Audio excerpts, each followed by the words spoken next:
14년 길이 됩니다. 글로벌 영진.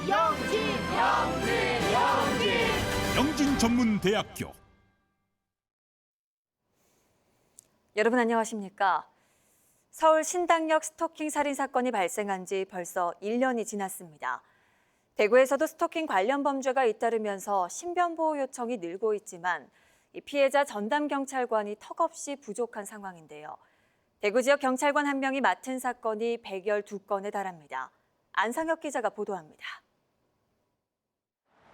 지난해 9월 대구에서 30대 남성 A씨가 고교 동창인 여성을 흉기로 여러 차례 찌른 사건, 스토킹 범죄였습니다. A씨는 이전에도 고교 동창 여성과 가족들에게 협박하고 위협을 가한 것으로 전해졌습니다.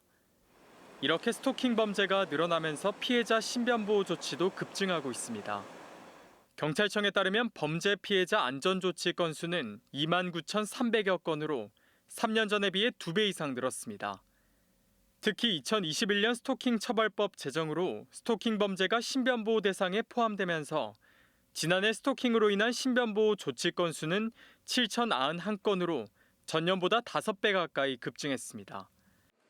문제는 스토킹 피해자 전담 경찰관이 부족하다는 겁니다. 전국 시도경찰청 피해자 전담 경찰관 인력은 300여 명, 지난해 1인당 평균 89건의 사건을 담당한 것으로 나타났습니다. 하지만 대구경찰청의 스토킹 신변안전요원은 13명, 1인당 맡은 사건이 112건으로 전국에서 서울, 부산 다음으로 많습니다. 사법당국뿐 아니라 정부와 지자체가 인력 확충과 함께 피해자 보호 대책 마련에 나서야 한다는 목소리가 나오고 있습니다. 범죄 피해자, 특히 스토킹 피해자를 보호하고 지원하는 것은 국가 경찰의 임무만은 아닙니다. 지방자치단체가 함께 해야 될 일이고요. 서울이나 경남 같은 경우에는 그 자치경찰위원회에서 피해자 보호를 위해서 민간 경비 인력을 채용해서 지원을 하는 그런 시스템도 구축을 하고 있습니다. 서울시에는 전국 최초로 스토킹 피해자 지원 전담 조직까지 출범한 상황에서 적극적인 신변 보호는 물론 피해자에게 필요한 지원 대책 마련도 서둘러야 한다는 지적입니다. TBC 안상혁입니다. 악성 민원을 상대하던 한 세무서 직원이 쓰러져 지난 8월 결국 숨진 사건 기억하실 겁니다. 지자체마다 악성 민원 대응 교육과 함께 공무원 보호와 사기 진작에 힘쏟고 있지만 공직 선호도가 예전 같지는 않은데요. 민원실 공무원들의 이야기를 박정 기자가 들어봤습니다. 여러분, 꿈의 직장 공무원이란 말 들어보셨을 겁니다. 일은 크게 어렵지 않을 것 같고 그런데 정년, 복지는 보장돼 있을 것 같고 정말 그럴까요? 한 달 전이었죠. 경기도 화성에서 악성 민원을 응대하던 공무원이 쓰러진 사건 기억하실 겁니다. 이 공무원은 얼마 전 결국 숨을 거뒀는데요. 최근 젊은 세대 사이에서 이 공직 선호도가 아주 급격하게 떨어지고 있습니다. 저는 오늘 이곳 시청 민원실에서 공무원이 말하는 공무원 이야기 한번 들어보려고 합니다.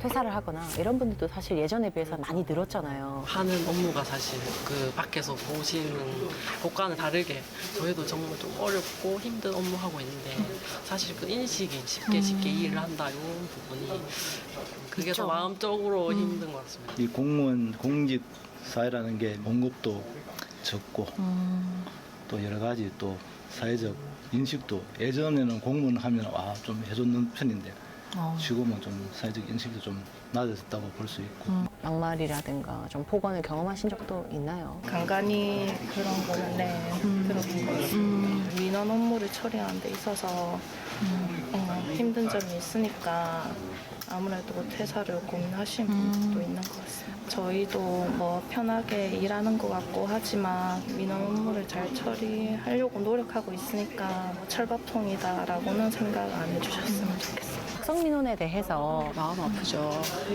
그죠. 공무원들도 어쨌든 같은 시민이고 사람인데 서로가 좋은 이야기로 이렇게 민원을 넣으면 좋을 텐데 시험 준비하는 학생들이 좀 많이 준 것 같더라고요. 젊은 사람들 입장에서는 직장 문화라든지 아니면 좀 추가하는 가치가 좀 예전에 비해 좀 다른 것 같아요. 오늘 민원실에서요, 공무원분들 그리고 민원인분들의 이야기도 들어봤습니다. 물론요, 국가가 제 기능을 하기 위해서 공무원 똑바로 일해야 합니다. 하지만요, 이 공무원의 안전과 행복 역시 국가의 책임이다 이런 생각이 듭니다. 공무원이 꿈의 직장인 사회, 건강하지 않습니다. 하지만 어렵게 얻은 공직을 청년들이 스스로 포기하는 사회 또한 건강한 걸까요?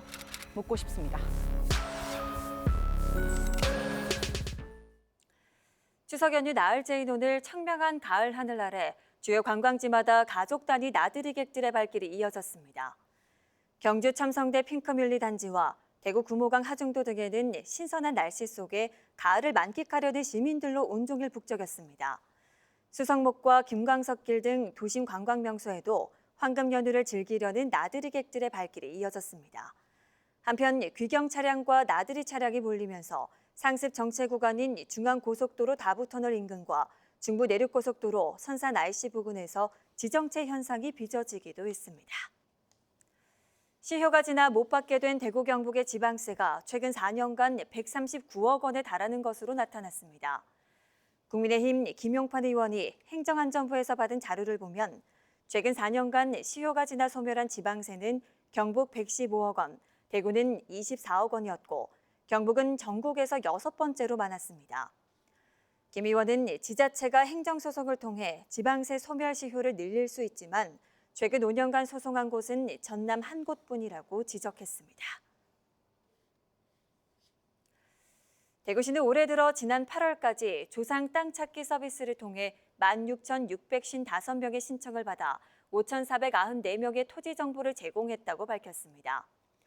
조상 땅 찾기 서비스는 지적공부에 등록된 조상 소유의 토지를 찾아주는 것으로 사망한 토지 소유자의 재산 상속인이면 누구나 시군구청 지적업무 담당 부서를 방문해 이용할 수 있습니다.